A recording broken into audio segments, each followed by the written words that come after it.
Hi, I'm here to tell you about the combo lock picking methods that they don't always work, at least not for all locks. And this lock right here, I found in the grass. It was open and the methods did not work for this lock. And its condition, as you can see, it's pretty rough. Probably played a role in it. It appears to be pretty worn.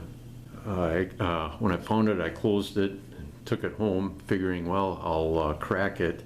So I went on YouTube and watched several videos, and I had no luck.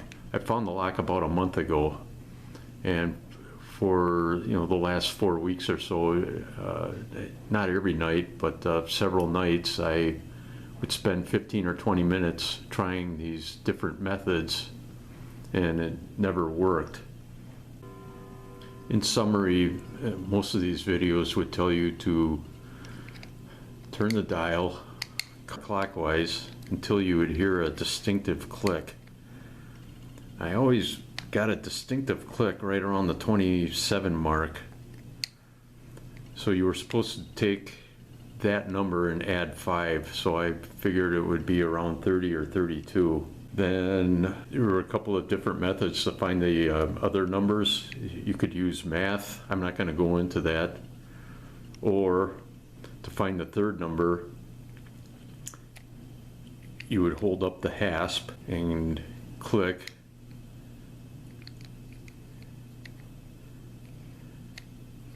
and you're supposed to get 12 different stops. For this lock, there was really a dead zone between 0 and 19. I'm pulling up as hard as I can and really getting nothing. Then it would stop at 19. Then after that, still pulling up, I would start getting readings.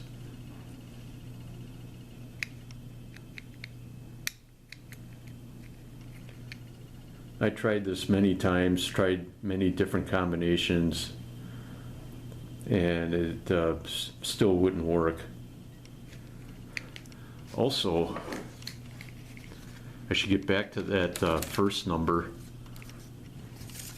Here's a combination lock that is mine. I do know the combination for it. And finding that first number, that method really didn't work on this lock either. I know that the first number is 5, so theoretically it should stop at 0, and it really doesn't. It stops at a few other places, but not at the 0. But when trying to get the third number, that worked perfectly. Starting at 0, I won't go into it, but I did find 12 numbers. I don't know how well you can see it, it doesn't matter, but 7 of them were not whole numbers, which is how it should be, and 5 were. And 4 of the 5 numbers ended in 0. And the oddball number was 17, and that is the third number for this lock. But nothing worked for this lock, neither method. And I was about to give up and just take apart the lock and dissect it. And before I did that, this was last night when I made my decision, I wanted to find out how locks really worked. It turns out there's 3 discs. And they all have, all 3 of them have slots in them, and the slots need to line up with a device that when they line up, the device rotates, unlocking the hasp. So I was playing around with the lock, trying to see if I could hear if I could hear any of the slots lining up, and all of a sudden, voila, it opened right when I got to number 15. So I had my third number. To make a long story short, I used the math that I had learned from these other videos, and it wasn't long, and I had the combination. So really by dumb luck is how I finally got this lock to work.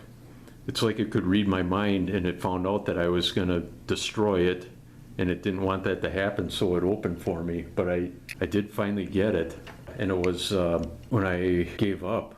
So the numbers turned out to be, I wrote it down, 21, 11, and 15.